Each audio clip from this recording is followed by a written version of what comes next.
Tax may not survive the skyrocketing rents in its rebuilt neighborhood. Liz Dahlem shows us the fight to save St. Joseph's Chapel.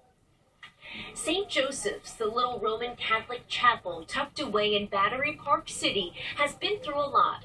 Right after 9/11, it became a command center, a place for workers at Ground Zero to rest and pray.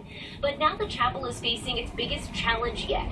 Since 2014, the rent has tripled to a staggering $264,000 a year, far too expensive for the chapel doors to stay open.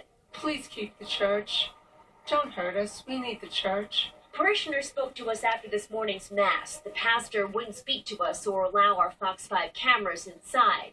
But we did talk to Joseph Zwilling, the spokesperson for the Archdiocese of New York, who says the chapel is part of a parish which consists of two other churches, St. Peter's and Our Lady of the Rosary.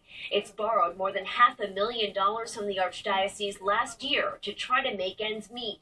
It's not, our desire to see it closed, but we have to put it in the larger context of what's good for the entire parish. Just too much money for them to keep lending the parish. The chapel is located inside a residential building called the Gateway, which is owned by the Lafrac, Fisher, and Olick families. Parishioners say there's an offer on the table to reduce the rent by about $30,000 a year, but it's still not enough.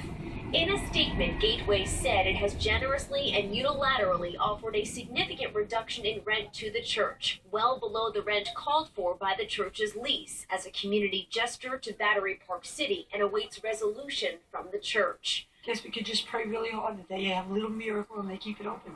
Parishioners say the pastor told them the church doors will likely close by June. They're hoping to hear from the landlord later this week to talk about negotiating a reduction in rent. From Battery Park City, Liz Dahlem, Fox 5 News. Long Island landmark.